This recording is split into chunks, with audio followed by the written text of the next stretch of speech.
And away we go. It is a double episode. So, we're going to get all the misery out of the way right now. We're going to do an Aftermath. We're going to do a BCJ Pod. We're going to do it all right in one fell swoop. So let's get this show on the road. It is the Aftermath, brought to you by Mio's Pizza. Saturday, noon game. Get to Mio's as early as you can. Get as much booze in you as you can. And head over and watch the Bearcats take on TCU at noon. Great pizza. Love the steak hoagies. Wonderful drink selection. And, of course, Cincy Light on tap. This show also, the BCJ Pod, which is brought to you by our good friends at the Holy Grail. Get down there. Baseball season's almost here. Spring training is underway. First spring training game is on Saturday, so the Red season is right around the corner. Get to the Holy Grail. They will get you taken care of. They also have great Cincy Light on tap. And as the room populates, Aaron, bring it to me. We'll bring it in. We have a giveaway, guys. It's our first Cincy Light giveaway, okay? Let's see, show what you can get. They're giving away a prize pack. You can get this shirt. It's got Cincy Light on the back. You can get this hat right here. See that? Fancy. And you can get this crew neck right here. All you have to do is make 2 free throws. Close, Dave, close. It's their dive bar merch giveaway. What you need to do is you need to go to Cincy Light on Instagram, and there's a post tag to the top. You comment on that. You like that post. You tag a friend, and once you do that, you follow Cincy Light on Instagram. You tag a friend in the comments, and that will get you registered for the Cincy Light dive bar giveaway. Once again, here's the show me that hat again. Is that a rope hat? It's a rope hat. Can you get me one of those, or do I have to enter this contest, or am I not eligible because I'm a Bearcat Journal employee? I've got an extra. I think I can let you have this one. I've gotten a couple. Why don't you bring that on Saturday? I'll I don't know if I haven't decided if I'm going to be there Saturday. We'll rendezvous. Kelsey's got a volleyball tournament Saturday morning. 14-year-old volleyball or dead man walking. So you saw the final score. West Virginia 62, Cincinnati 59. It was a 6-point Cincinnati lead with 9:44 to go. It was a Cincinnati 6-point lead with 7:44 to go. Dylan Mitchell at the line for 2 free throws. He missed both free throws. West Virginia gets a layup. Cincinnati turns it over, I think. I don't remember exactly what happened. They did something. I don't know. Day-Day Thomas missed the front end of a 1-and-1. Yeah, that's what it was. Then there was an over and back, and then there was Day-Day Thomas missed the front of a 1-and-1. Then West Virginia comes down and gets 2 offensive rebounds. That leads to a Jonathan Powell 3-pointer that cuts it to 1. And it was completely downhill from there until there was almost a miracle at the end. Down 9 with 8 seconds left. Dan Skillings banks in a 3. He gets a steal. He hits another 3. West Virginia throws it away on the inbounds. Tyler Betsy with a wide open 3 to tie it and send it to overtime. And it doesn't happen. Cincinnati falls 62-59. And there was a question earlier a couple weeks ago, Dave. Yes. That asked if Cincinnati could survive on 2 guards that thrive on long 2s. And the answer tonight was very clearly no. It had worked for a couple games. Day-Day Thomas and Jizzle James combined for 35 shots. They make 11. They take 21 twos They missed a ton of open mid-range twos. Cincinnati never really could find any rhythm offensively. I thought it was, everybody has asked, why is CMOS still on the floor so much? I thought it was abundantly clear tonight how much space he creates for the offense because it was not there this evening. And somehow, some way, they pissed down their leg, as a famous Twitter user uses in his videos to make fun of people. The Bearcats pissed down their leg, and moment was too big for him. Yeah, moment was too big for him. You pissed down your leg. Something joke about Davis's mama, and 5-10 in Big 12 play. The only chance they have now to make the NCAA tournament is either A, win out, including a win at Houston, and that ain't happening, or win the Big 12 tournament, and that ain't happening. I think this pretty much, barring something crazy, locks them into the first day of games in Kansas City as a 12 or 13 through 16 seed. I would be surprised if they're anywhere above that. Yeah, have at it, boys. I have at it. I mean, outside of the last 8 seconds, I'm not surprised by any of it because we've seen it for 2 months. They can play well at times, and then they play completely terribly. So, like, I don't understand. I mean, I don't know how many people are left in this camp, but, like, it's not a devastating loss to me because it's the same stuff we've been watching. I mean, I don't even know how it's possible. They went almost the entire half of the second half scoring 6 points. Before Dan's first miraculous three with 8 seconds left, they had 47 points at 9:41. They had 53 points at 8 seconds. Like, it's almost like, if you told someone that, you'd be like, well, that's not even really possible. Like, not even really fathomable to do that on a team. You're playing a somewhat equal level team as you. It's not like they're playing Alabama or Auburn. They're playing another quasi bubble team. Yeah, I mean, the problem is they're playing against a good defense, and they played crap offense again. I mean, it was back to kind of what we had seen before the last 4-game resurgence, Dave. There wasn't a lot of urgency in the offense. There was a lot of late shot clock stuff. Like, there was no rhythm to it.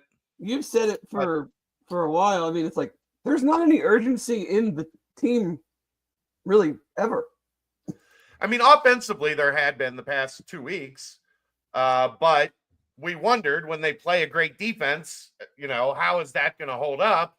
And especially without CMOS, we found out it looked very much like what it did when West Virginia was here. Yeah.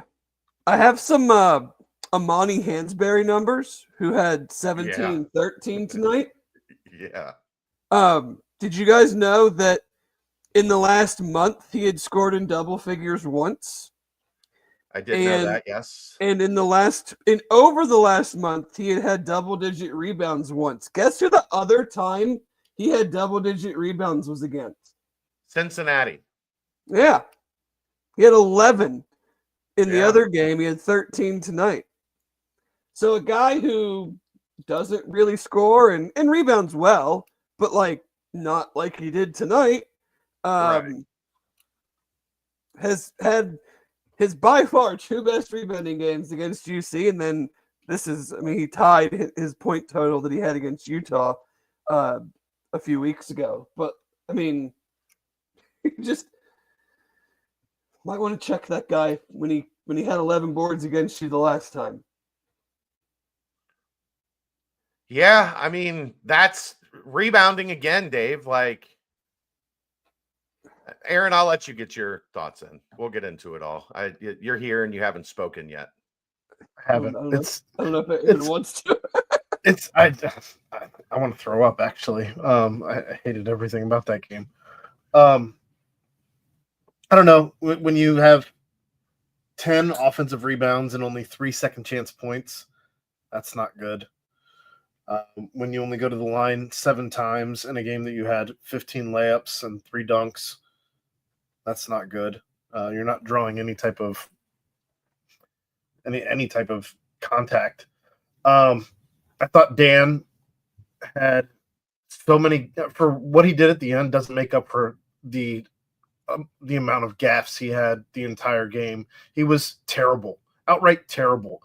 He lucked into 2 shots at the end of the game. Outside of that, he was awful. I think he had a layup early on. He was 4 of 5. Okay, cool.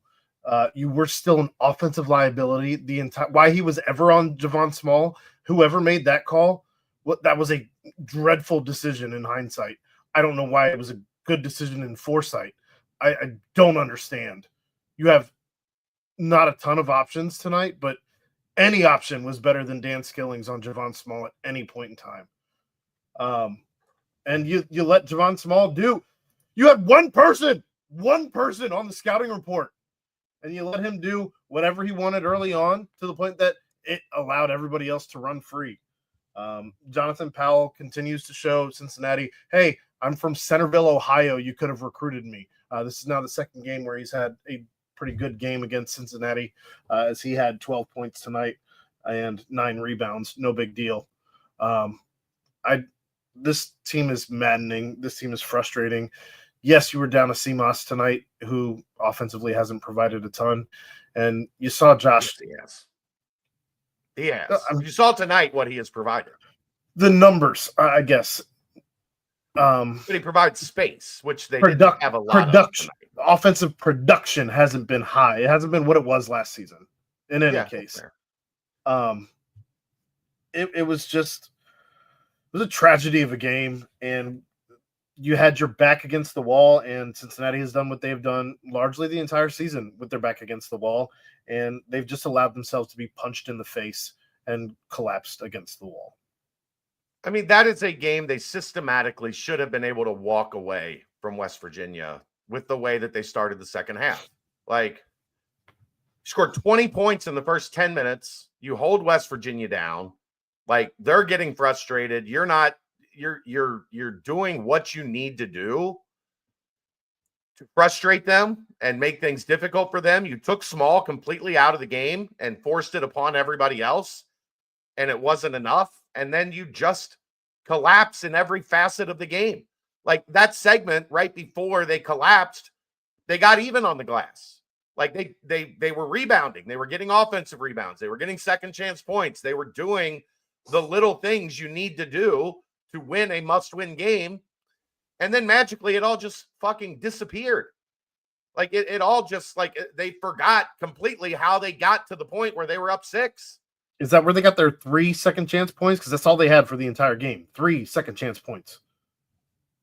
Was it on a kick out? I think it was on a kick out. Yeah. But at least, they were at least efforting in that, because they got down 6-1 on the glass in the opening segment.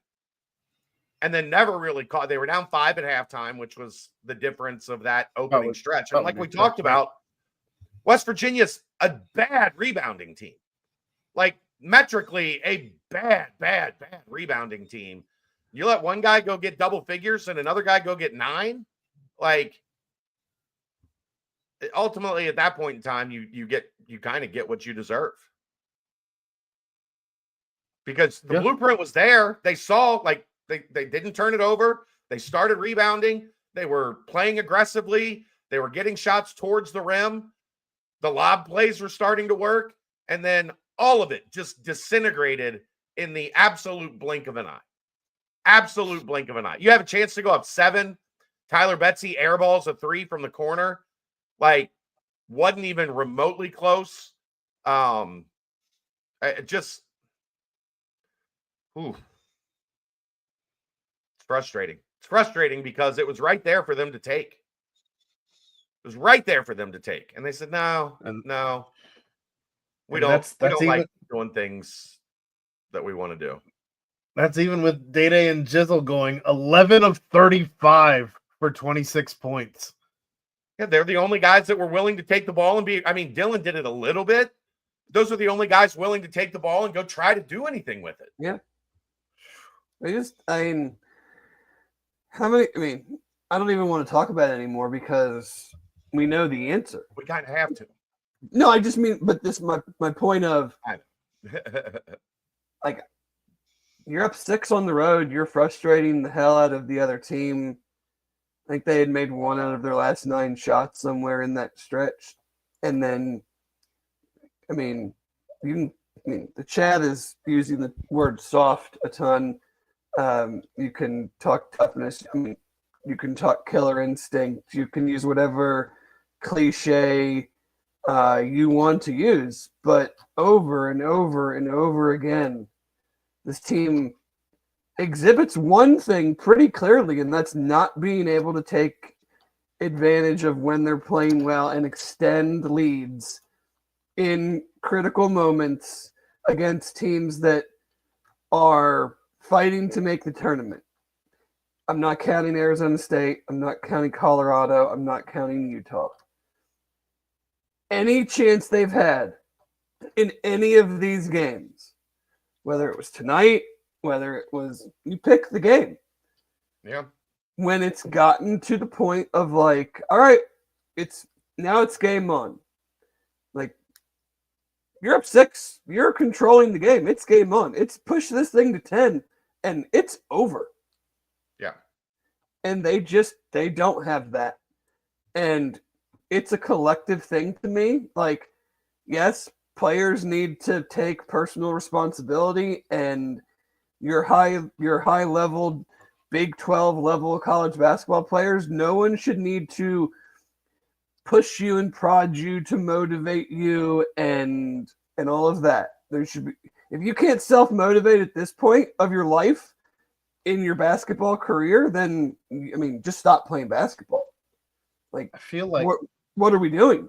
But also, when it continues to be a problem, it's also very much on the coaching staff, because you either picked guys that just don't have that, so that's a problem, or you're trying to push them and they're not accepting it, another problem. You're not pushing the right buttons, another problem. Like, I mean, how else do you describe a team as a collective that continues to fall short in that aspect of the game? I don't care about shooting. Like, guys will miss shots, guys will make shots. But every time we get in these situations, we just fall apart. Yeah. I feel like there was a little stretch where Dan gets an incredible steal, and we go on a when he 3. flipped it back. But behind the back steal, falling out of bounds, incredible steal. Then we go on a 3-2 fast break, and Dan misses the layup, and then immediately fouls out of frustration. And I feel like that was the entire season, a microcosm of the entire season. Yeah, you see. Yeah, I mean, I give West Virginia credit there. They got back and made it a tough I think shot. The point is, like, you see elements of greatness, of really athletic, really high level plays. Yeah. Whether it's that play by Dan, whether it's a dribble move by Jizzle, whether it's a block by Aziz. And so then I'm just left wondering, like, you guys can do that, but when you're doing that in the, I'm not saying not the important parts of the game, because you can lose a game in the first 5 minutes just like you can lose it in the last 5. All parts of the game are important, but like, I just it's very, very hard to think of other situations where I'm watching other games around the country and a team is played very poorly at the beginning of the first half, then played very well, then jumped out in the first 10 minutes of the second half on the road, and then just totally was just like, nah, we're good. Like, we don't really need to do anything else at this point. This other team is just going to stop playing, and we're going to win 47-41. This is something I've been thinking about a lot, Dave, over the past couple days. And you look at, like, you know, the struggles Bill Self is having, or like, you know, I looked at like the last 5 years of Hugs where they had 2 4-14 seasons and a 9-9 season. And I just keep coming back to, like, for whatever reason, in these, a little less last year, but especially this year, like in these moments when it matters, they can't seem to get out of their own way in a league where you have to make things happen. Like you just said, like, you're not going to just end the game at 47-41. Like, you have put yourself in enough of these situations. Should have beat Kansas State at Kansas State. Should have beat Utah at Utah. Now, should have beat West Virginia at West Virginia. Whatever. But the common denominator in all of those is when the game was on the line and it was there for the taking, Cincinnati had nobody that took. I mean, last year, they just go right back to Morgantown last year. You blow an 11-point lead halfway through the second half. Yeah. To a fucking terrible basketball team. Those guys are bad. Yeah. Guys, Wes is Wes will be back next year. Like, I think I saw that we haven't won in West Virginia since 2008. They've lost four straight at West Virginia. The last 2 years in the Big East, they lost there, and then the first 2 years here. And I believe that was also Huggins' mustard suit game. No, we won that game. No, that was they won the mustard suit game. That was the last win. That was Mick's first. That was Mick's terrible team that absolutely blew them out. It was like 63-36. Was it that game? I thought that was in 08 that he wore the mustard suit. That's what I said. We haven't won since 08, and that's where he wore the 08 was the mustard suit, Dave. It wasn't the first year. I thought that was the first year when they. No, it was after that. But yeah, like that whatever it is, you have to go find it this offseason. We're going to build an equally balanced roster with a lot of guys that are Big 12 quality players, but not like upper tier Big 12 quality players. It's not going to work in this league. And we talked about it all offseason, right? It was going to have to be a team that was greater than the sum of its parts. Well, that's not a winning formula in this league. The team with Javon Small wins. Perfect example. Like tonight, you're up 6, but you don't have someone like I'm not even gonna. You can say Sean Kilpatrick, Jaron Cumberland. We'll say Javon Small, say LJ Cryer, say anybody else you want to talk about in the Big 12. Like, you don't have anybody that can just go, you know what? You're getting the ball now, like every damn possession, and we're going to close this thing out on your back. Yeah, you're going to get to the free throw line. You're going to make like. We were in the bonus with 7. We were in the bonus with 7-something minutes left and shot 1 free throw the rest of the game. It was the Day Thomas missed front end, which that's pretty much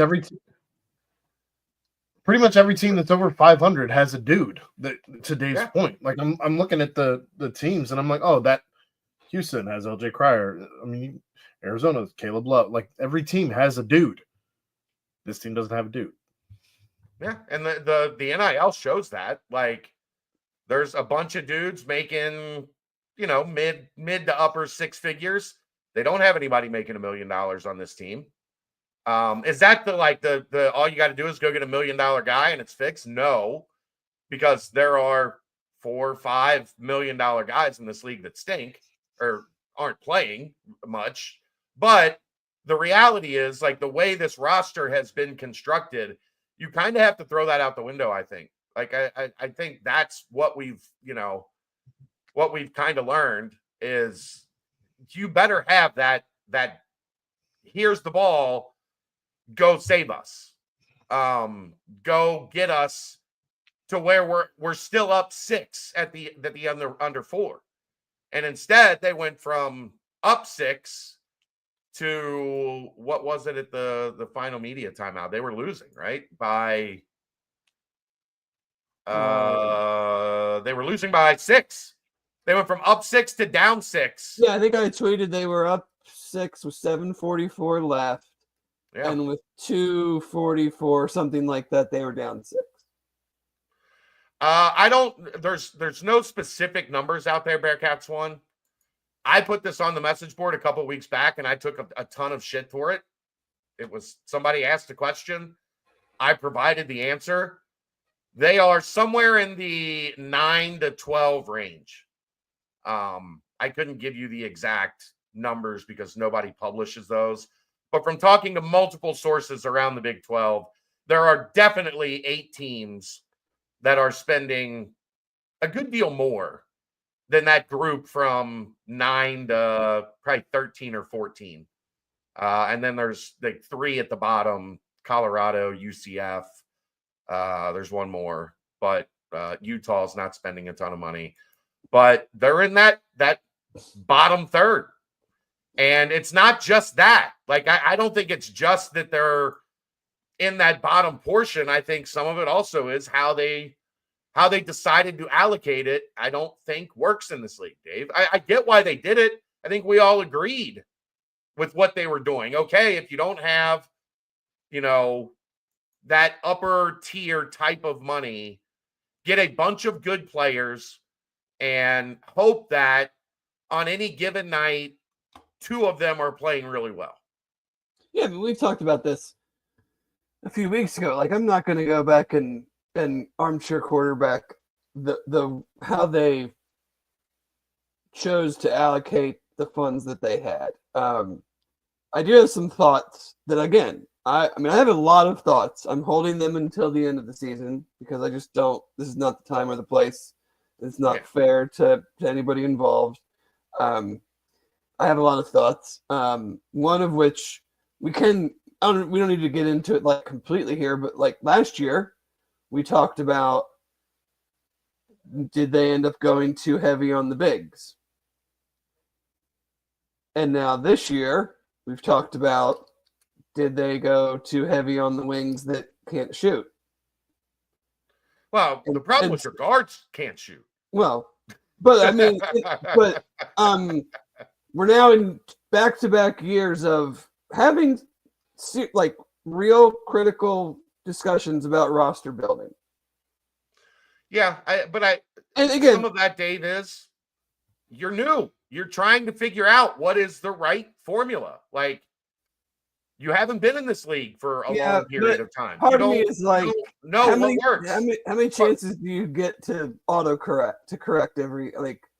So what is it next year? We're going to totally swing it to another form of roster, and we need shooters. So we're going to get a bunch of shooters, and then we won't be able to get any fucking rebounds, and so we'll go back to bitching about how we don't get any fucking rebounds. rebounds. I know, but we'll still be bitching about it. And we'll be talking about, you should have got more. You can't go with that few bigs. Or, I mean, again, I have a notebook full. I don't care about X. If you want to go talk about X, go talk about it. I have a whole notebook full of things that I will discuss whenever the season ends. But yeah, it's not worked, and there's a multitude of reasons for it. But part of me just goes like, I don't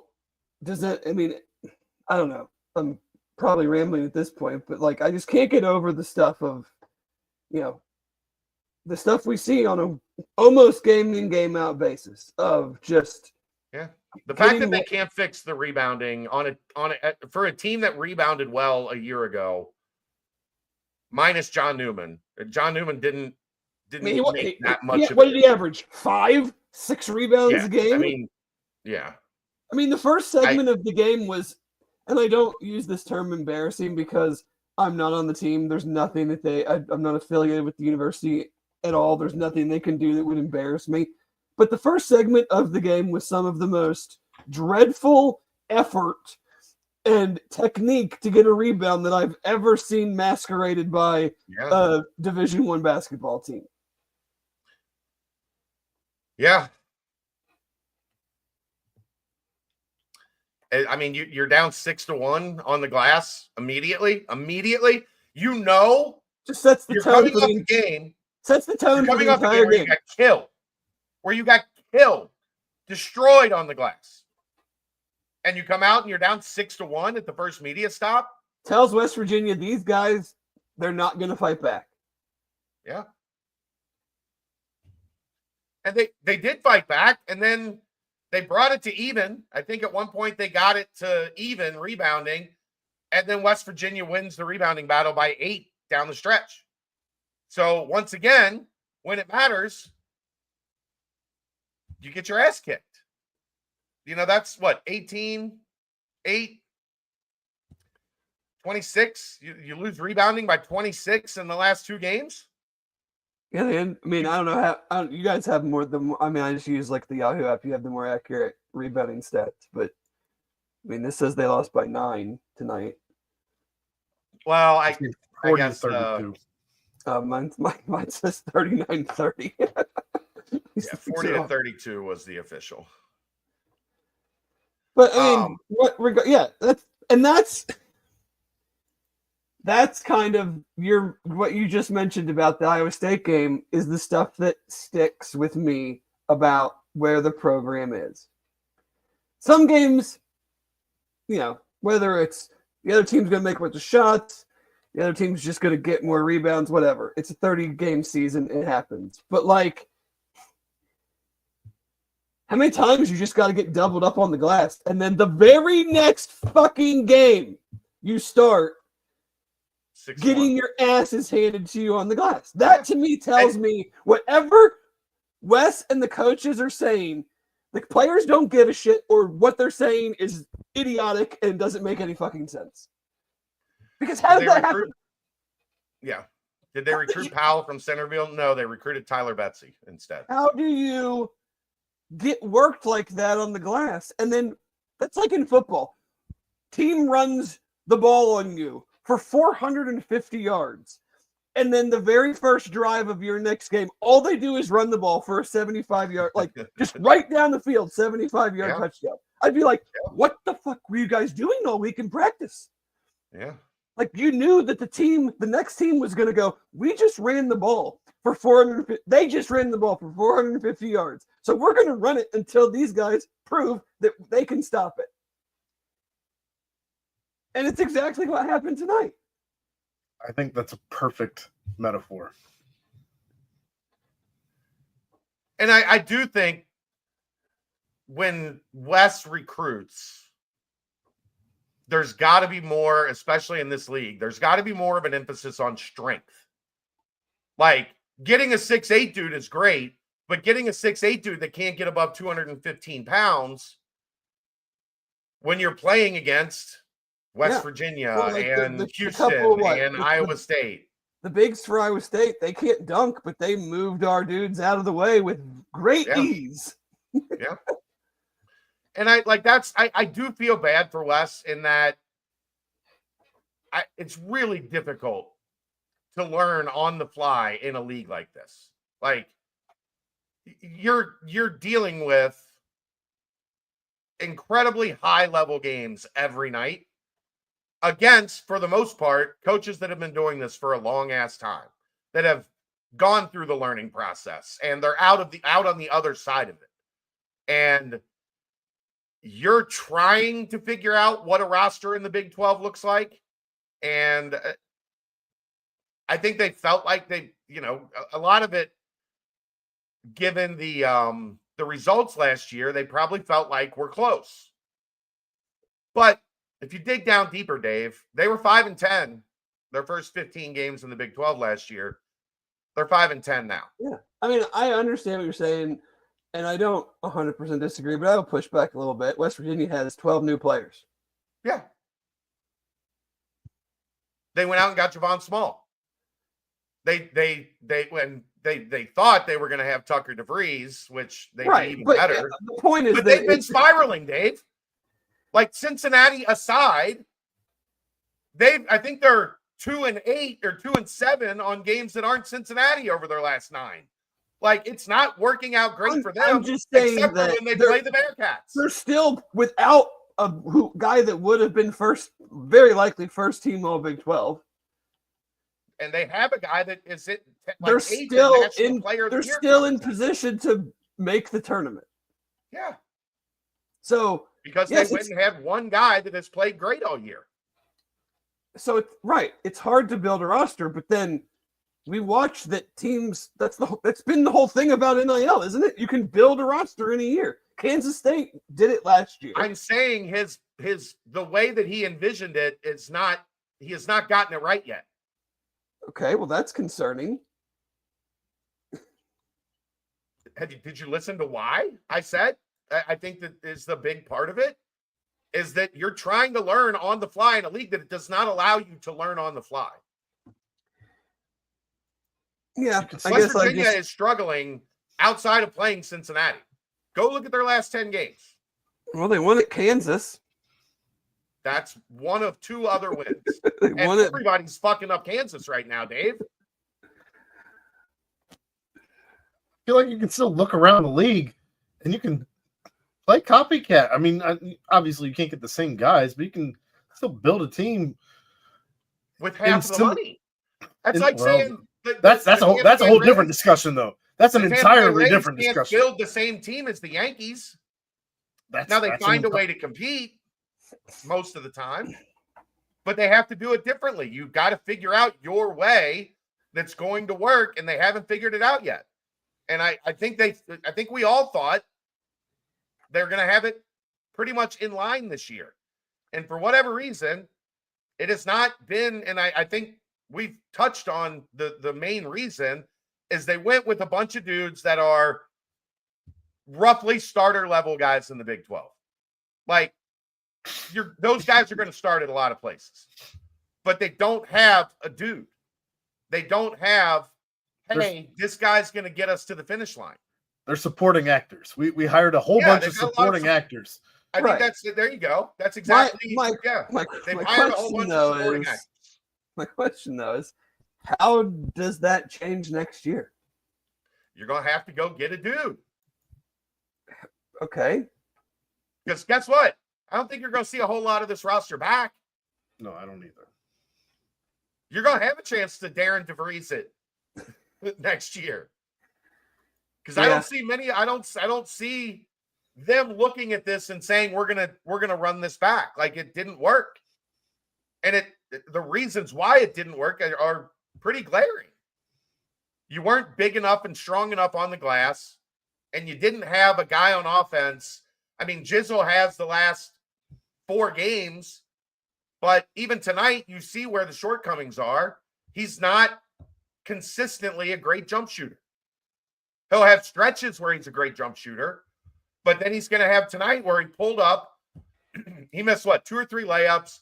He missed 2 or 3 wide open from the elbow. He was leaving short, which leads me to believe the wheels are the legs are probably a little fatigued. He's gassed. Yeah, after carrying the load for 2 weeks. I mean, I just think you're going to have to look in the mirror and figure out, like, we tried that first year. I think they thought it was going to be a big rough and tumble physical league. And it was more offensive than they thought. So then they thought, well, okay, we'll bring all these guys back. We'll have a lot of balance. We can have 2 or 3 different guys that are going to step up for us every night. That hasn't really happened. And the one stretch it did happen, they played well. But other than that, the other 11 games, we've been sitting here talking about guys with 13 and 11 and 10 instead of 17 and 19 and 20.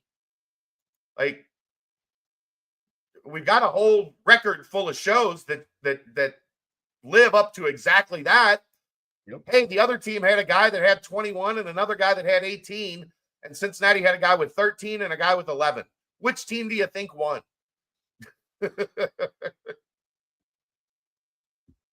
Probably doesn't help that the guys that you did bring in to be your shooters are right now out. You brought in Connor Hickman. Out. Connor Hickman was supposed to be a shooter. He's out. And then CJ Frederick, say what you will. I think he's probably not who he was when Cincinnati went out and got him, playing on like a half a hamstring right now at this point. I don't know. See, Joe, it's a different. You're doing a completely different thing in the portal if this roster is turning over. Last year, you weren't going to get a whole lot of guys, like especially at 1, 2, 3, because you brought those guys back. Two point guards that were going to play. Dan was going to play. Seamoss was going to play. You're not going to be able. One, you're not going to have the money because you spent it all on those 3 guys on retention. Yeah, I mean, yeah. You're not getting super high level dudes that don't see an automatic 30 minutes, and that just wasn't. And we didn't criticize that. We thought that was the right path because we assumed, God forbid, that guys would get better from last year to this year. Yeah, I think that's a fair assumption to make.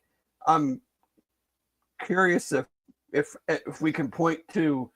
I think Aziz actually would be on my list, but outside of him, not. Yeah, I think if you bring back Aziz, no, I'm saying that definitely got better from last year to this year. Yeah, I think Aziz he's not maybe offensive, like he didn't develop some low post offensive skill set, but he rebounded his ass off tonight. He's as active as he's been. I mean, I think he's gotten better. Outside of him, I mean, and outside of the 3-game Jizzle James stretch, I mean, it's not fair to say. I think Day-Day's gotten better. His shot certainly looks been about the same. I mean, he took advantage of the starting role against UCF, and then he's kind of now going back to pretty much what he's been for 4 years of college basketball.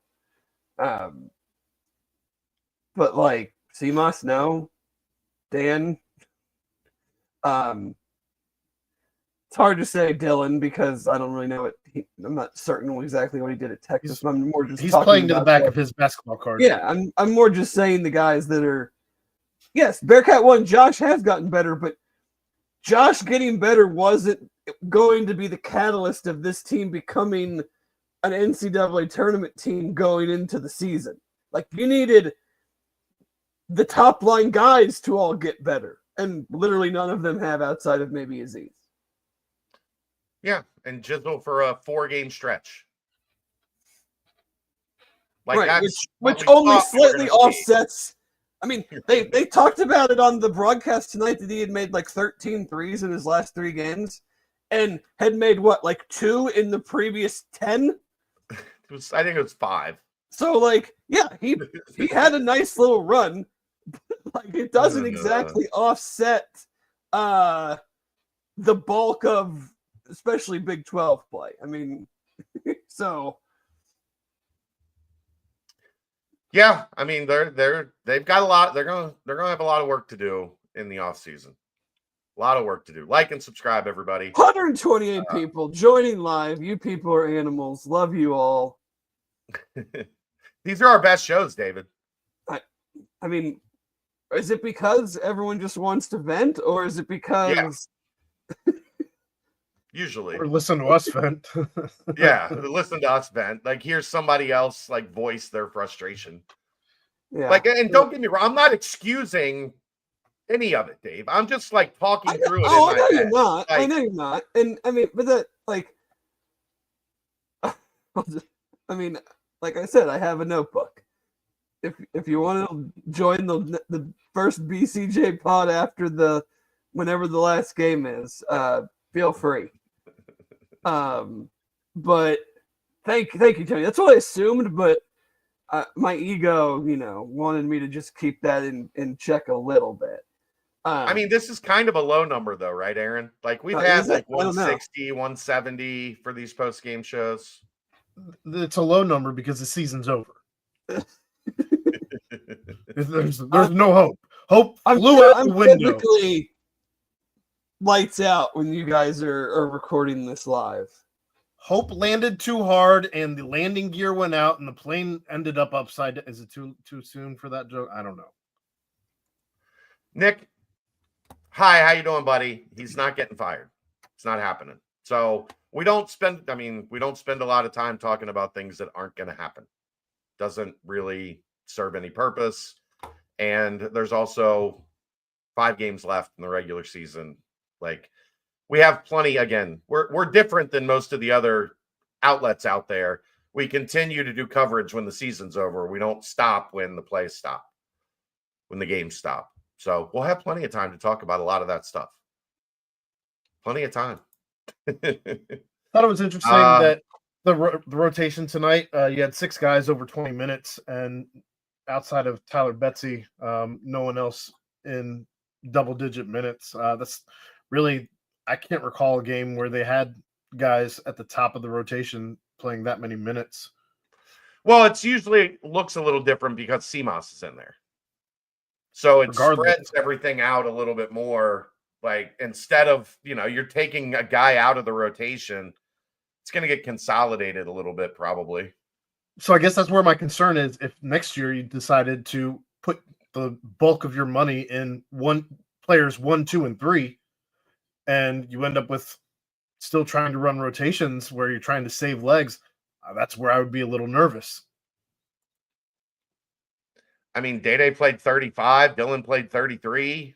I mean, Jizzle would have played 35. Those are anomalies. He didn't over the course of most of the Big 12 play. Those are anomalies. Your rotation was shortened, Aaron. That's the point I'm getting at. Like, if you're talking about you're going to spend money on 1, 2, and 3, then your rotation's going to be shortened because you don't have this roster where you built that depth is kind of a strength. If you're gonna, they don't have a ton of, they have okay NIL resources, but not great. So if you're going to go out and spend on the top of the roster, that means the bottom of the roster probably ain't going to play nearly as much as this roster is seeing the bottom of the roster play. Because this roster was supposed to be built on depth, right? Like, we talked about it for months. Unless you can find a guy that you don't spend big money on, that you hit on, like a draft pick, if you will. Like, you have to find the guys, the undrafted free agents, if you will. The Curtis Jones. Can we find the next dude from Buffalo that comes in and averages 20 a game coming off the bench? Yeah. For Iowa State. But yeah, I mean,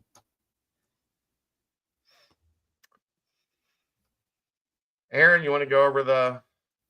No, but I will. It's your job. It's what I pay you. Yeah, I know. I guess where are we starting here? I'll just start at the top. Day Thomas, 13 points, 5 of 15 from the field, 3 of 6 from 3. Missed his only free throw. Had 1 offensive, 1 defensive rebound, giving him 2 assists, a turnover, a steal. 35 minutes played, -5 for Day. Played well, but missed shots. Missed a lot of those pull-up mid-range. He hit 2 ridiculous logo threes that he really had no business taking. But he made both of them, so, more power to him. The one with 20 seconds on the shot clock, and he literally was at center court and he just YOLO'd it. When that was when we probably should have known that, like, they were playing with fool's gold. I actually, Dave, I think I posted with, like, at the under 12 that those two were shooting 33%. Like, if they don't get on a rhythm, the offense is going to stall out at some point because the 2 guys taking all your shots are trying to get in the baseball Hall of Fame, not the basketball Hall of Fame. 333, that's a hell of a baseball career. Not so much in basketball. Real quick, how good is the McDonald's High School All-American? What's his position? Sean Abayev is good enough to be a McDonald's High School All-American. That should tell you everything. Position is wing, 2-3. Probably more of a 3. We'll see what the roster looks like as to which spot he plays in. Jizzle James, 13 points, 6 of 20 from the field, 1 of 8 from 3. Oof. 3 defensive rebounds, 3 assists, 4 fouls, 26 minutes played, -1 for Jizzle. Coming back to earth. Yeah, I mean, it's just a matter of those shots are the worst shots in basketball for a reason. And you can live with it when they're going. And when they're not going, you're going to have 15, 20 shots and 13 points. 20 shots and 13 points that's hard to do. That's terrible. That is It's not efficient. 1 point per possession for Cincinnati tonight. Yuck. yeah, which is just about average. Like just about. We'll go Dylan Mitchell, 10 points, 5 of 8 from the field. Missed his only 3. His foot was on the line for the other one, so it was a 2. 2 free throws, 2 offensive, 2 defensive, giving him 4 rebounds, 1 turnover, 33 minutes played. Plus minus was 0. Not a lot of great plus minuses tonight, boys and girls. I did like that Dylan was trying to be a little bit more aggressive offensively, especially with CMOS out. And he tried to back guys down, tried to get his shot in the lane. Again, it's 210, 215. So He missed a crucial reverse that would have stemmed, at least cut the run a little bit. Yeah. Who knows what would have happened after. You can call it stemming the top, whatever. But I don't know how these guys do this stuff because I'm 5'7", they're 6'8", whatever. But I'm like, you're 6'8", and you're essentially like uninhibited, and we just miss a reverse layup. Yeah. Dan Skillings, 10 points, 4 of 5 from the field, hit his 2 threes in the last 10 seconds of the game. He almost pulled a Reggie Miller. Really weird. 2 offensive rebounds, 5 defensive, giving him 7 rebounds on the game. That might be a season high for him. 3 fouls, 1 turnover, 1 block, 2 steals, 21 minutes played, plus 4 to lead all Bearcats.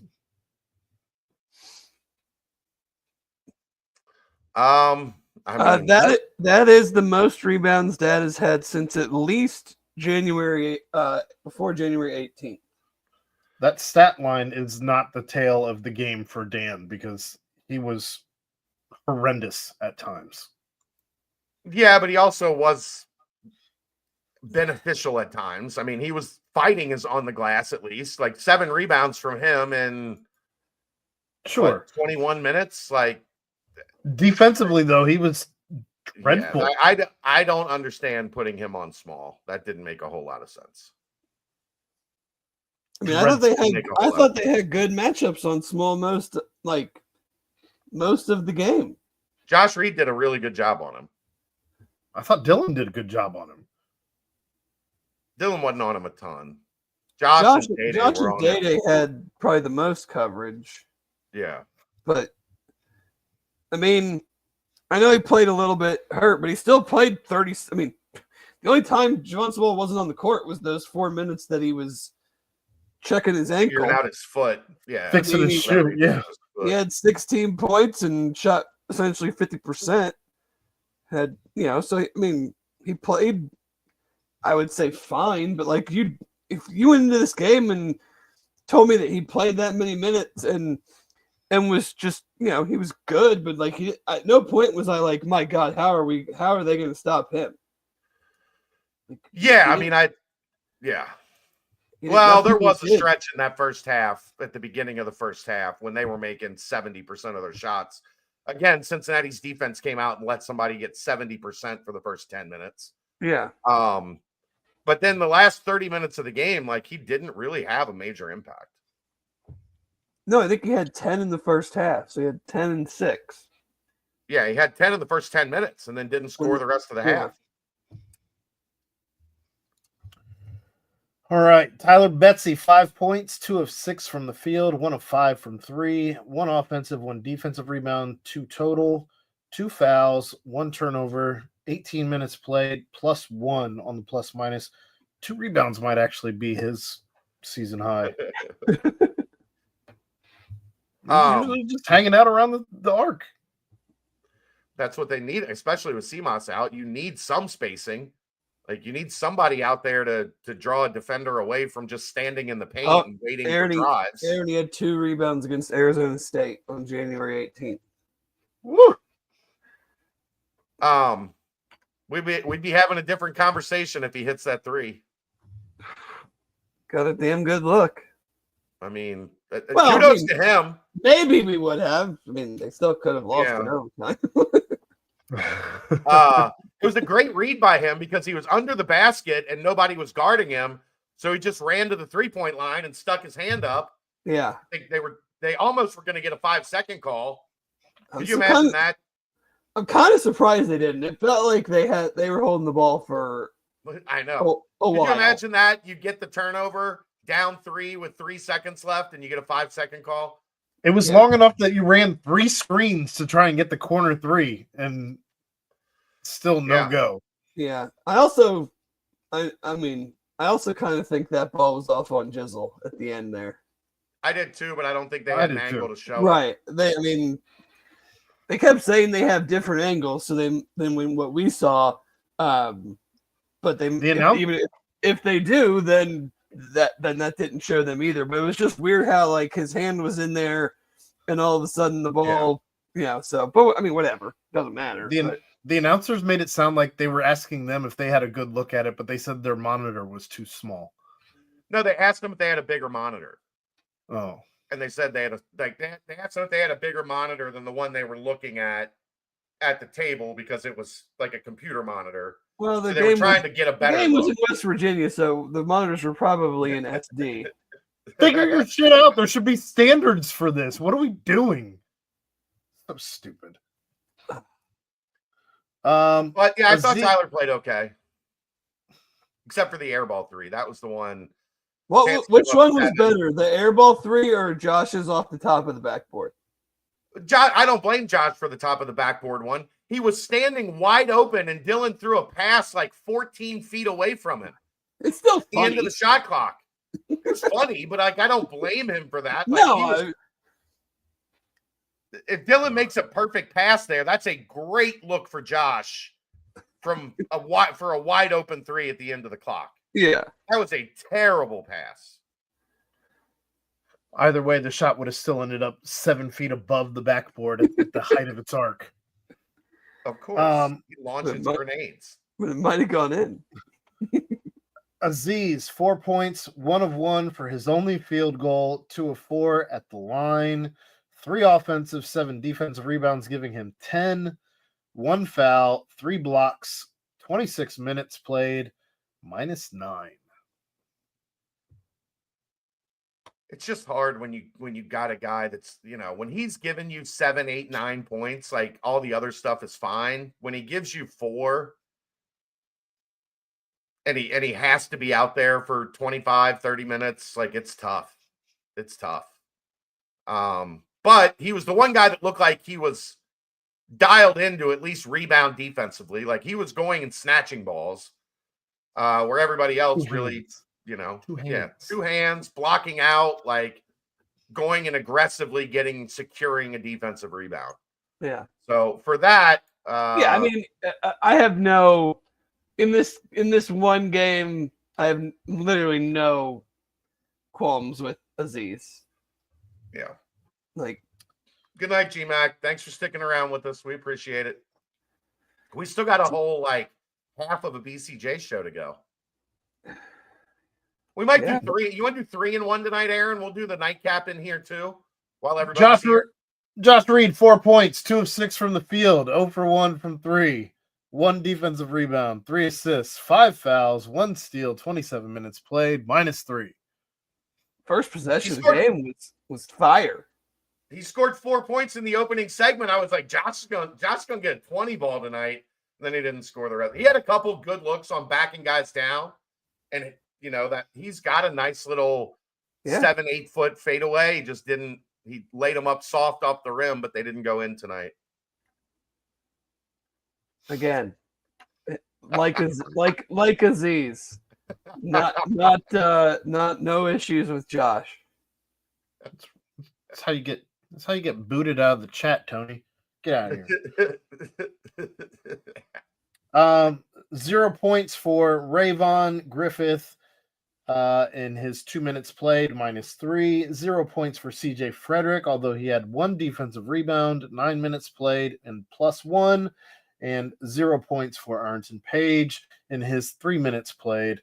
None of them had any other statistics.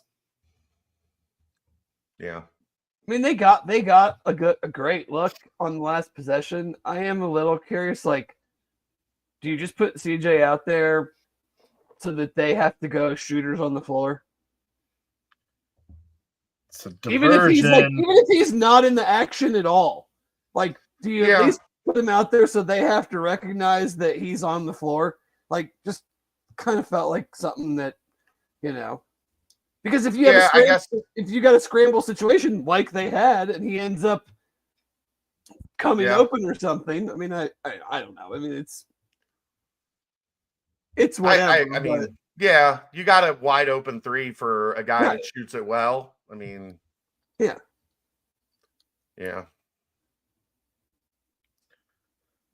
That's it. All right. I guess we go into should we do an ad read? Would you like to pay some bills? That's what I was going to say. I guess it's time to go into the BCJ portion of this show. So that would bring us to an ad read. That would bring us to a timestamp. The Aftermath timestamp, the rare Aftermath timestamp, brought to you by Turtles Brew. 6% ABV, 0 sugar, 0 carbs, gluten-free. It's a bourbon-infused sweet tea. They have lemonade tea, strawberry mint, cherry lime, raspberry peach, orange, vanilla. There's more than 50 locations in greater Cincinnati. I broke them out with a friend over the other night, and it was enjoyed. Everybody that I've ever let try Turtles Brew has been pleasantly surprised. They have enjoyed the bourbon tea beverage. So visit turtlesbrew.com for more information and locations. All right, David. Aaron, I think let's go ahead and do 3 shows in one since everybody's here, and we'll do the nightcap when Dave and I get done with this segment. Might as well just bang it all into one and be done. Get out of here and go to bed. Yeah, sure. 5:30 is coming early. I know. I guess the biggest thing to talk about football wise, Dave, is the college football playoff stuff. Not surprising, but they have had 1 year of the playoff, and already, Dave, everybody's angling for a change. We can't figure out if the 1 year, like, if it was a good plan or not. It did not benefit the SEC the way that the SEC wanted it to benefit them. So now they have to get with their buddies at the Big Ten, and everything must change as we go forward. Yeah, part of me understands it because you built a playoff with conferences that are, one is gone and other ones look nothing like they did when you put this playoff format together. So part of me, that part, I'm like, okay, I kind of get it. But just in the overall grand scheme of things, the ideas that they're bantering about, like, I don't like, outside of like getting a bye because you are the highest ranked team. I hate all these automatic qualifiers. I don't, because it's how playoffs are generally done. You have conferences. Well, you win your conference, you get in. But like, so we're saying that you don't have to win the Big Ten and SEC to get in. You don't have to win the SEC or Big Ten to get a bye, is what they're saying. That's what I mean. They're saying I can finish third in my conference and get a bye. Right. That's stupid as fuck. Yeah. Stupid as fuck. But I mean, I'm also not surprised because I've been on this podcast for probably going on 2 years, being incredibly critical of almost everything that they're doing, especially in college football. So not surprising. Maybe it won't ever matter, but I feel like at some point, the lack of leadership, the lack of interest in the sport as a whole, is just maybe it doesn't, but gets gonna catch up at some point. And the NFL is just gonna continually sit on them because they're so worried about other things. Like, if you go up against the NFL, your ratings won't be as good. But maybe start catering to your diehard fans and not worry about necessarily what our percentage rating is up against the NFL. No one's ratings are going to be good up against the NFL.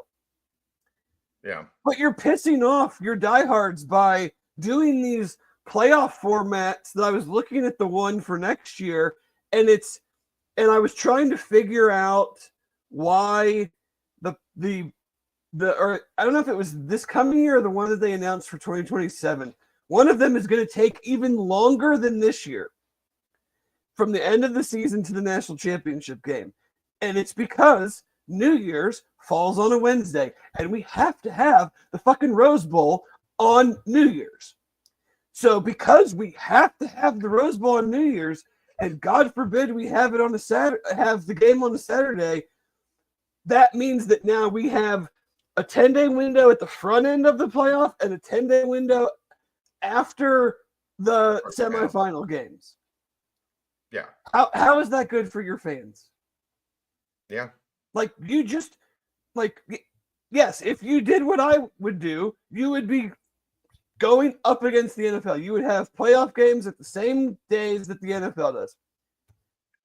I'm kind of the point of oh, well, I would rather watch, if the Bengals aren't involved, I would rather watch a college football playoff game than a random NFL playoff game. But I'm not so put them on Saturdays. Put them on put a couple on Friday night, put a couple on Saturday. This thing of we have to do it this way because the Rose Bowl, you're being held hostage by a parade and a sunset. You're literally being held hostage by a fucking parade and a sunset. Yeah. The other thing and Ron said it's going to be the Big Ten versus the SEC. That's how we're trending. That's the direction that they're going in. But what they have to understand is this is not the NFL where the fan bases are spread out and huge. The Chiefs fan base is massive because there's nobody else around really Kansas City to be a fan of. So all these people are a fan of the Chiefs, and you can do this with a bunch of NFL cities.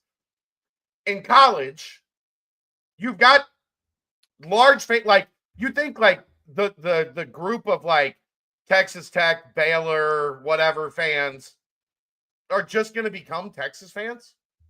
They're not. They hate Texas. They're never going to be well, I guess it's Big Ten versus SEC, so I'm just going to have to cheer for Texas or A&M now.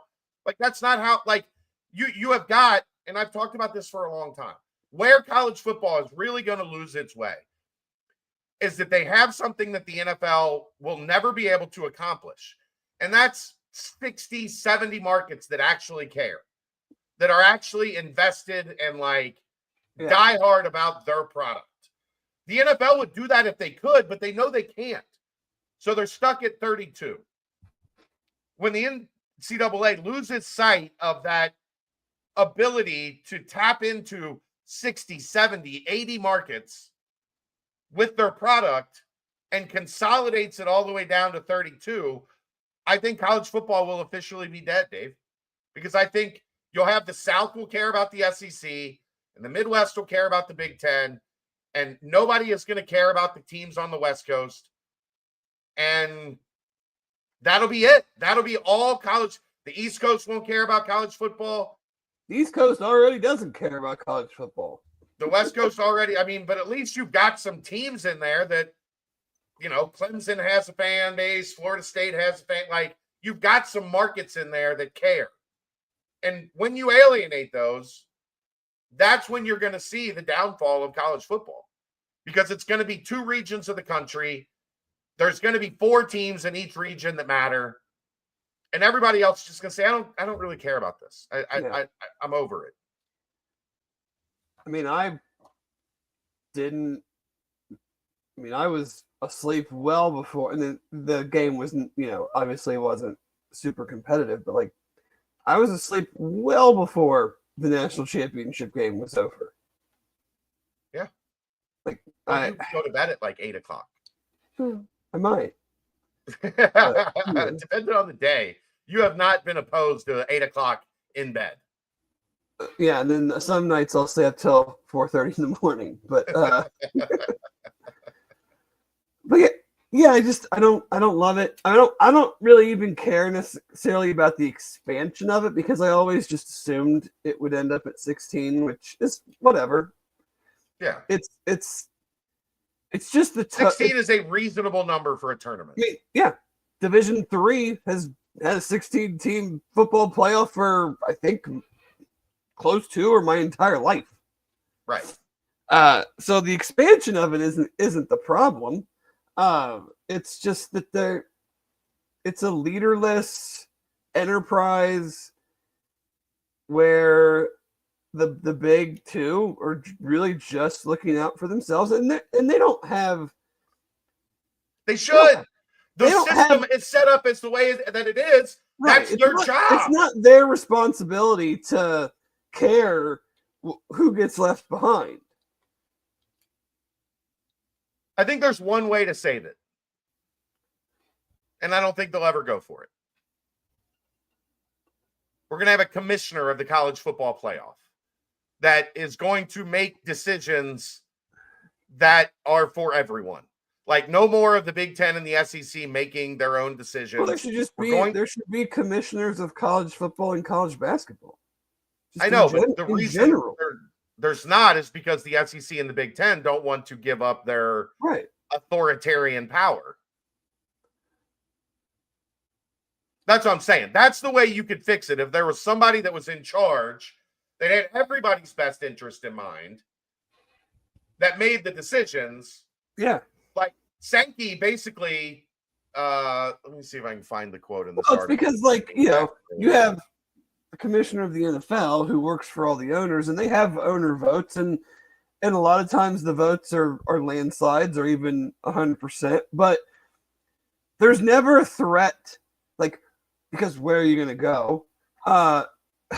No one's threatening to, like, leave if we don't get what we want. The Cowboys, Jerry Jones isn't threatening to start a new, like, the SEC essentially, and the Big Ten now along with them, essentially plays this game of like, well, we'll just, without saying it, but they just threaten. We'll just go do our own thing then. So you have to come along with us and vote the way we want you to vote, or else we're going to go do our own thing. And that is not the way that a sport that has 100 and whatever it is now, 15, 18, 30 Division I schools competing in it, it's not how it should operate. I agree. Sorry, I'm trying to see this article real quick. For basically, Sankey said, like, the SEC people all met Monday, and basically he was like, well, I don't want to talk about it yet because I haven't had a chance to tell the other leagues what we're going to make. Yeah, it's like the SEC and the Big Ten had a meeting, and now we're going to tell everybody else what you're going to do. Yeah, we it's don't want to talk also about funny it to yet me. because we haven't informed them of their fate yet. The SEC, and rightfully so, up until the last 2 years, I mean, had all the reason to puff their chest out and everything, but has refused to go to 9 conference games because the teams that are not, Alabama, Georgia, LSU, whatever, were scared. I mean, that's the word, scared, to go to 9 conference games and lose one more game a year and not make a bowl game and get fired. But now, if it goes to 16 teams and they get 4 automatic spots, then everybody's totally fine going to 9 conference games. Right. Well, now once we enforce our will upon everybody, yeah, we're not afraid to go to 9 because now we have more chances to be 8-4 and still make a freaking playoff. Yeah. Which is fine, which is not a big problem to me because, like, how many times have we seen 9 and 7 teams? But the thing is those in the NFL, those 9 and 7 teams win a bad division.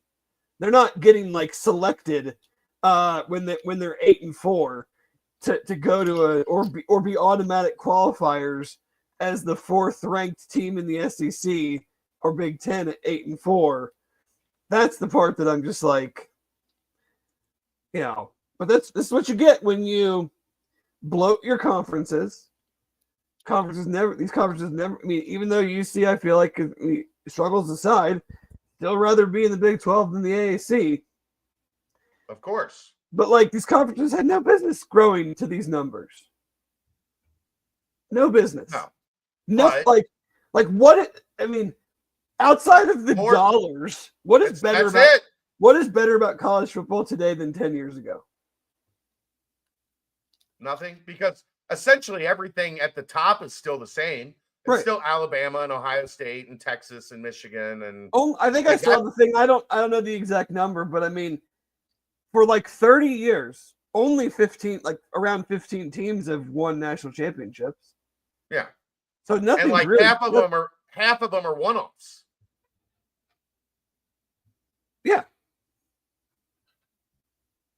So that part's there's been no new program break in to the blue blood category, and I wouldn't even call them this, but like break in other than Clemson.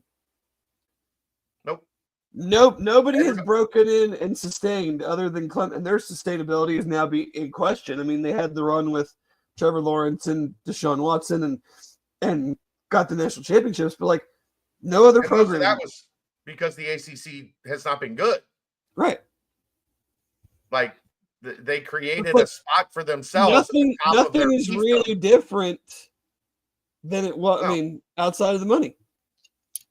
The sport as a whole is no better with all these changes, and Cincinnati doesn't get to play Louisville and Pitt, right? And like West Virginia's back, but like, yeah, I mean that's my thing is year. Like you have 100 and something programs.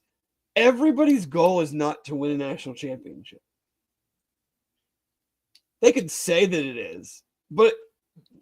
It is, but they know it isn't. Or your categorization of a successful season is not win title or not. Like for UC, like yes, I love being in the Big 12, but I mean, let's be real, they're not maybe ever going to be in a situation to win a national championship. So if that's the case, I sure shit would rather be playing Louisville and Pitt in West Virginia every year.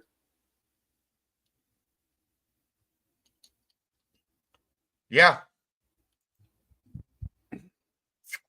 It would make for a much more enjoyable experience in terms of like looking forward to games. Like, I don't, do you look forward to Big 12 games?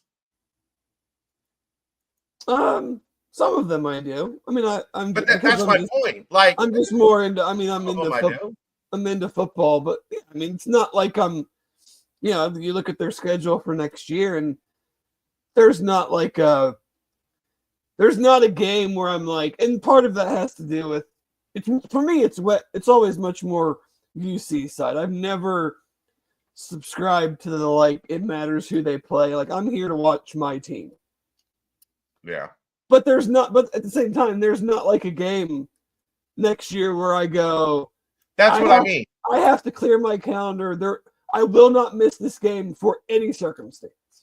Right. There's not a I'm traveling now, like it's on the road this year. I'm going to be there. Right. Like I'm getting there the day before. We're going to get up. I don't care what time the game is. We're going to tailgate. Probably going to, I know you've done this before in the past, I think. Like we're going to get a place. We're going to get a Airbnb and we're going to go back after the game and party our ass off. Yeah, we did it at Notre Dame. It was one of the funnest sporty days I've ever had. And that's out the window. Like maybe West Virginia, like maybe if both of them like hit a huge upswing and whatever, like it's it's going to be a game that's going to have huge implications. But right now it's kind of just a game.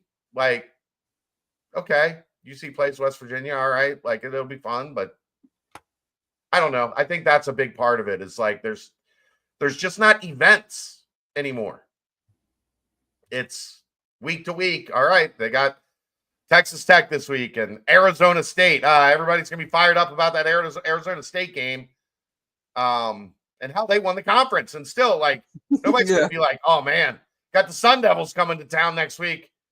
Boy, can't wait for that one. Like, right. It's frustrating because it could be fixed very easily. It could be fixed very easily. What I mean, it's negotiations. You don't like the Big Ten and the SEC are just basically saying we're going to get everything we want. If we don't get everything we want, we're just going to go do something on our own to where we then determine that we get everything we want. Like sometimes you get one thing you want. I get one thing I want. Everybody doesn't get 100% what they envision as like their perfect situation. Right. And college athletics is not that right now. It's the two power brokers get whatever they want, and you either go along with what they want or figure something else out. Does UC fit the Big 12? Not really. No, not really. But I mean, fitting leagues has gone out the window way before UC went to the Big 12. Yeah, but it's the place that is willing to cut them a $50 million check starting next July. Like, so that's home. Like they got offered the good job and they took it. They didn't fit the AAC either. Right. Well, they didn't get a choice on that one. Yeah, exactly. I mean, not a lot of programs get a choice. No. Let's be real. Yeah. The other one is the college basketball tournament. Looks like it's going to expand to 76.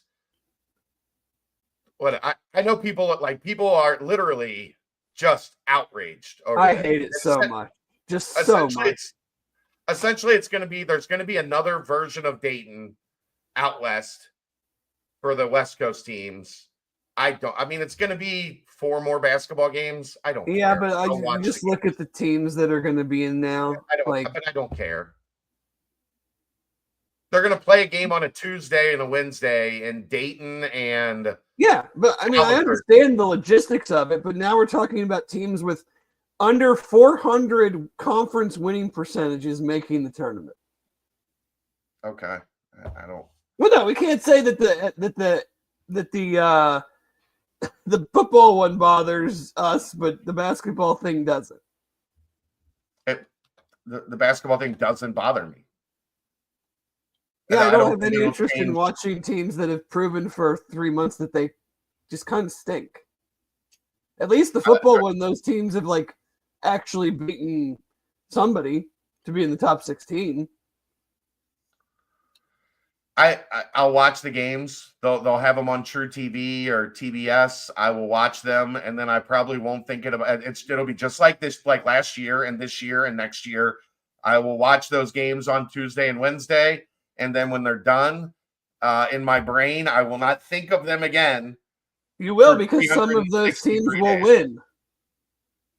Okay, but somebody has to be in the field, so then I'll watch them play on Thursday. Right. My point is they shouldn't be in the field because they're not tournament-worthy teams. I just don't care. Like, they're probably going to get beat in the first round.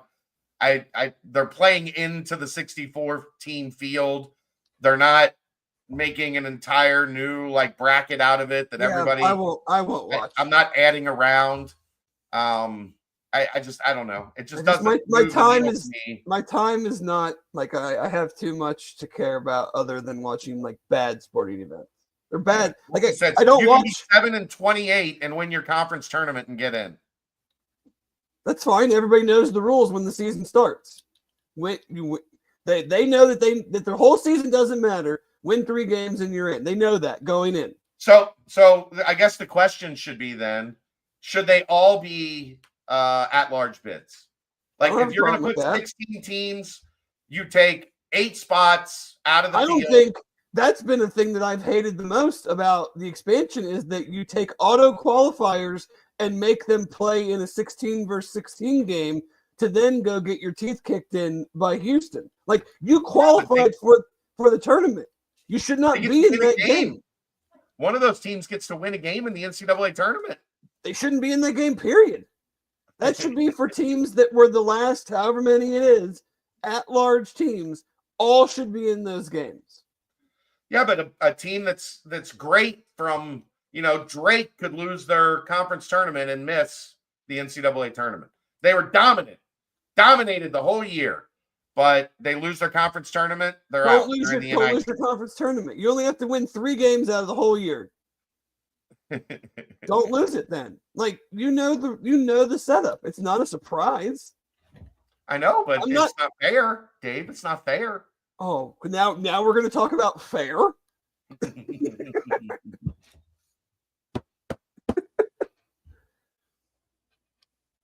I personally don't consider the first 4 games actually part of the tournament. That's just me personally. Like, you're not in the tournament. And that's why I don't like that they have the 16 seeds that have qualified make the tournament. Like, play in those games, I mean. Like, and those are, let's be honest, those are usually teams from very, very bad leagues, right? That didn't win their regular season and they won their conference tournament, and now they got to play their way into getting their teeth kicked in by a 1 seed. Yeah. No, they haven't said what city out west, Matt. That's just my assumption. That auto bid should be regular season winner, in theory, is the right answer. But yeah, good luck telling them to get rid of conference tournaments and the inventory that conference tournaments have for ESPN. We're going to get rid of conference tournaments in college football.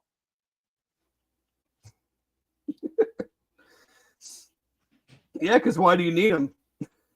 You don't. Conference championship game. You don't need it if you're going to do the 4 auto bids. Right. Now you don't want your number 1 team playing in a conference championship game, because what if their quarterback gets hurt in the conference championship game? Like, now they might lose their first round. It's Georgia, right? Yeah. Quarterback gets hurt. Now you've lost your chance to make your conference a bunch of extra money rolling into the championship. Yeah. Or in the semifinals or whatever. Yeah. It's all fucked. It's all fucked, Dave. It's all fucked. Yeah. I just like it's again, I mean, and the Big 12 is more a part of this than they are on the football side of it. But it's like I'm just like right now, we'd be finishing up this game tonight, and they'd be 5-10 in the conference, and we'd be talking about them definitely being on the bubble to make the tournament. Yeah. That is just kind of gross to me. If there were 4 more teams that get in, like Cincinnati probably would have been in before tonight. They'd have been the last team in. Yeah. In a bunch of brackets. Yeah. I mean, I'm just like, yeah, I've watched them play for 2 months, and I don't really want to do that anymore. Yeah. For real. Got anything on the commitments from this past week? Not right now. I didn't. Maybe next week we'll get more into that. But I've watched them. I've liked the one that what's his name? Does this Xavier go by Xavier or Xavier? I don't know. Do we know Starks, Stokes? What? Yeah, I mean, I'm Starks. I like some of his Xavier Starks. tape. I like his tape. Nice play recognition. Nice burst to the ball. Good tackler. Defeats blocks well for safety. So yeah, that was a couple retweets today and an article on the board. A couple linemen that seemed to be pretty high on the Bearcats. One from Ohio, and I think the other one's from Michigan. So yeah, we'll see. Spring practice starting in what? 3 weeks? 2 weeks? 3 weeks?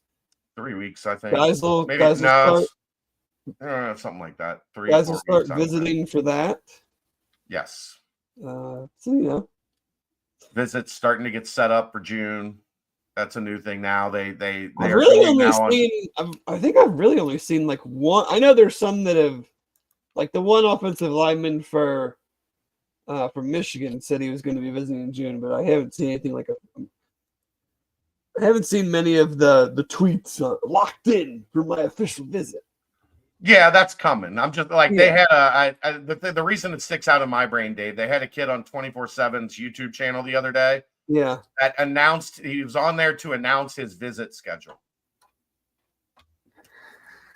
My head hurts just thinking about that. I mean, I'll just admit, like old man shouting at clouds on that one. Like, I'm on the air to announce my visit schedule. the narcissism you have to have to be like, you know what people would want to see me do? They want to see me announce where I'm going to take visits. Oh boy. Yeah.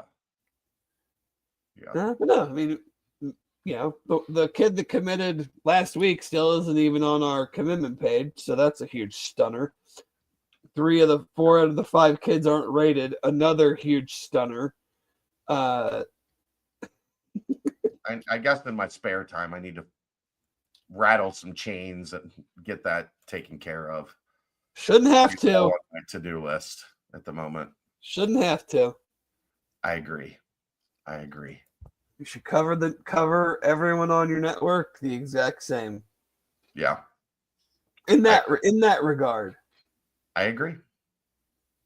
I don't get a discount when they fail to do the stuff that, you know, never mind. I don't want to get into it. Yeah, okay. I'll get in trouble. All right, Aaron. You want to pop in? You want to knock out a nightcap here? We got 100 people in the room. Or let's timestamp though. I'm going to bed. I got an early workout. All right. Well, timestamp brought to you by Turtles Brew. 0 sugar, 0 carbs, gluten-free, bourbon-infused sweet tea. Strawberry, mint, lemonade tea, cherry lime, raspberry peach, orange vanilla. More than 50 locations in and around Cincinnati, over 100 in the state of Ohio. All you have to do to find the location nearest you, go to turtlesbrew.com for information on locations. One more time, we will give this a whirl, Aaron. Cincy Light is doing a giveaway. It is the dive bar package. Right here, the t-shirt and the hat. You get all 3 if you win. We're giving away 3 of them. What you need to do, go to Instagram, go to Cincy Light on Instagram, and there is a page that's pinned, or there's a post that's pinned to the top, and you just tag a friend. And if you tag a friend, that'll get you an entry into the drawing to win the Cincy Light dive bar merch. It's pretty sweet. I like it. Kelsey's got one. We have told her not to wear it to school. She's got one of these. I don't think they would like it, but it is a really sweet crew neck. You like it, don't you? It's comfy. I have 2. You have 2. She has 2. Humble brag. Yeah. And then Hail Marys. If you want a Cincy Light, go see our good friends at Hail Mary Sports Bar. They are located in Cheviot. They're in the Dora district, so on Harrison Avenue. They've got a 9-screen video wall, 27 TVs. There's not a bad seat in the house. They subscribe to every sports package DirecTV offers. They can stream all the games, and Cincinnati sports will always be on the video wall. Brand new walk-in cooler, brand new draft lines, and not only do they pour the coldest beer around, but you can get your Cincy Light in a 32.8 degree frosted glass. All right, I know this sucks, but we will cruise through this, Aaron, as Can't wait. as quick as we can. This week in the Big 12, big one on Monday as Arizona takes down Baylor 74-67. 4 of the 5 starters in double digits for Arizona. Jaden Bradley had 8, so he was the only one that wasn't in double digits. Toby Awako with 14. Henry Vassar with 13. Caleb Love with 13. Anthony Del Orso with 11. Carter Bryant with 7. KJ Lewis with 6. That is a deep, deep Arizona squad, and they just kept coming at Baylor. They took a 41-33 lead into the half. They hold on 74-76. BJ Edgecombe was awesome with 24. Norchad Omier with 15. Jaden Nunn with 10, but Baylor didn't get much else outside of that. Wonder how much the rebounding killed Baylor in that one. They lose the rebounding battle 37-31, not having their center in the game as he's out the rest of the season. Certainly, I mean, I can't imagine what this team would be like without Aziz. Yeah, right now. I mean, they were even on the offensive glass, both with 11, but Arizona just a much, much bigger team with Vesser and Awaka. So yeah. But that keeps Arizona, right behind Houston, 2 games behind Houston, but they're right there in that 2 spot. They're 12-3. Baylor only 8-7 in conference, Aaron. So they're going to need to get on a little bit of a run here to end the season, but hard to do when your starting center is out. One of the bigger surprises of the week, not the biggest though, but Utah 74-69 over Kansas State. Ezra Azor was awesome for Utah in that game. I watched that one. He had 21. Lovering with 15. Gabe Madsen with 13. And Kansas State goes 0-2 on the Utah trip. That's a theme that we're going to talk about a little bit more in a minute. Feels like that Kansas State bubble popped, Aaron. They got hot, and then they cooled off real quick once they got to the mountains. Yeah, they've not been quite the same in the last 2 games now, 3 games. 2. The Utah trip. They lost at BYU and then lost at Utah. Coleman Hawkins is back on the struggle bus. He only has 7 points in this one. Did have 7 assists and 5 rebounds, so he still did some other things. But when you're paying a guy who's supposed to be a number 1, a dude, and he's only getting 7 points, that's not going to cut it. Maybe the biggest story out of Utah, though, is Mason Madsen, who only has 1 minute in this one. Just going at Xavier fans, though. Has no love for X. Still a Bearcats legend, Mason Madsen. I love Mason. I just thought it was hilarious. He's like, I'm on a 3-hour van ride. I got time for this. Houston on Tuesday. We moved to Tuesday. Houston 47-31 in the first half on Arizona State. They beat them 80-65. They are looking like the Houston machine again. Cryer with 18, Sharp with 17, Malik Wilson with 12, Juwan Roberts with 10, Milos Uzan with 9, and then for Arizona State, Alston Mason with 26 and BJ Freeman with 17. But ultimately, Houston goes on the road, and they are just a monster right now. Yeah. Again, rebounding is just 36-25 in this one, and that's going to be. Look, if the score is anything close to this, I'll be amazed when Cincinnati plays Houston. 80-65. That's far. Yeah, I'll take. Yeah, I'm good. Far closer than I anticipate the Cincinnati score to be. Iowa State back on track, rolling again. 79-65 over Colorado. 45, another one, 45-28 in the first half. So they get out early and just kind of cruise. Lipsy with 12, Jackson with 13, Momchilovich with 13, Jefferson with 12. Nate Heisey. Who the hell with is 11? Nate Heisey with 11? Nate Heisey with 11. 21 minutes. Curtis Jones with 7, Chatfield with 6. And then for Colorado, Ben got Dak with 20,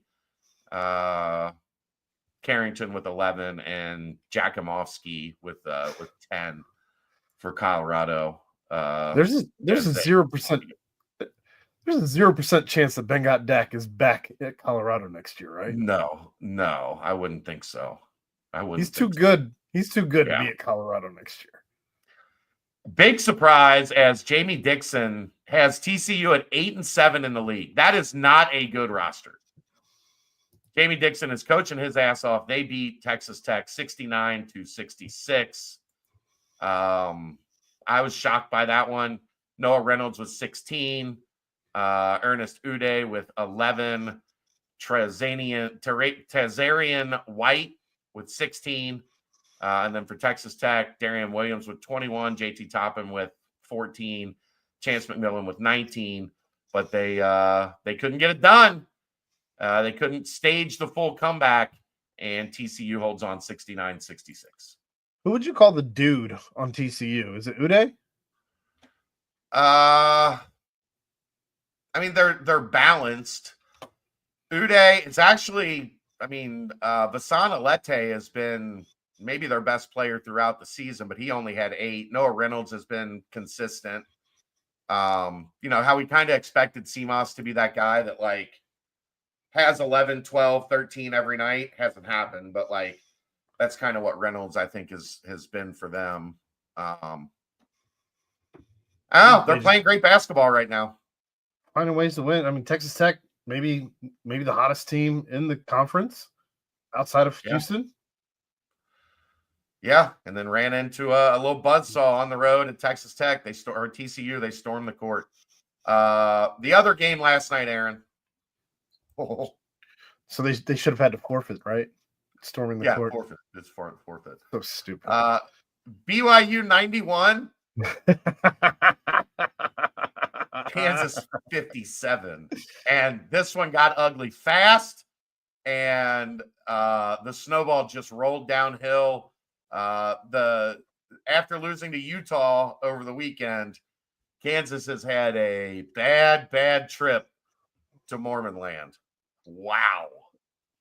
Bill Self did what we thought he needed to do, and he started Flory Badunga. He didn't, however, bench KJ Adams in order to do so. Yeah. Ended up benching AJ Storr in order to do that. Storr's been off the bench. It was Rylan Griffin. Griffin. Got benched. Okay. Yeah. He only played 14 minutes. Storr played 18 minutes. The compiler with 12 and 14 in a blowout 91-57 loss, but he made sure he got his. Just a bloodbath. Saunders with 22, Mawat Mag with 13, Trevin Nell with 15, Keba Keta with 10, Dalen Hall with 10. It was 46-26 at halftime, and then the second half was 45-31. Might be Trevin Nell's best game since Cincinnati, as he had not just the 15 on 5 of 11 and 4 of 7 threes, but also 8 rebounds. And when I say against Cincinnati, I mean last year, yeah. When Trevin Nell Aaron's infatuation with Trevin Nell. When he became a thorn in my side. Public enemy number 1. And then tonight, look, guys, it could be worse. the fall continues for UCF. Oklahoma State 89-81. There's 2 minutes left in the game. It's not. Johnny Dawkins is not having a fun back half of the Big 12. Keyshawn Hall, though, continues to light it up. He's got 29 in this one currently. Yeah. And Darius Johnson also has 20 for UCF. But you on the other side, you got Bryce Thompson with 25 for Oklahoma State. Your boy Abu Uzmain, 17 tonight, and Arturo Dean, 13. They're going to pull it off? Yeah, I think they'll pull it off. I don't know. Keyshawn Hall, he might end up with a 40 burger. I mean, he might. He might. All right. You also might see Oklahoma State score 100 in this one. That's going to do it, Aaron. I'm ready to get out of here. Why does this feel like it was forever long? And this would be like the shortest BBP in history. Feels like I've been doing this show for hours. It feels like it's 2 a.m. It feels like also, a subathon, and we've been doing this forever and ever and ever. Glad you brought that up. This week was the 3-year anniversary of the subathon. I know. Thanks for shouting that out, Ed. But that was it. We said it was going to be 12 hours, and we did that one for 15 hours. We were getting I wasn't going to bed until we got 1,000 subscribers. We did. So if you're here, later, thank you. If you're here and you haven't subscribed yet, do that. Help us out. But that's going to bring the night to an end. It was a tough one. Cincinnati falls 62-59 at West Virginia. That was the Aftermath, the BCJ Pod, and the Nightcap all in one. I guess we'll see you tomorrow night to talk about TCU. I couldn't want to do anything less. Go to Instagram, follow Cincy Light, comment on the pinned post, and get yourself registered for the dive bar package. We'll see you tomorrow. Right here on BearcatJournal.com. See ya!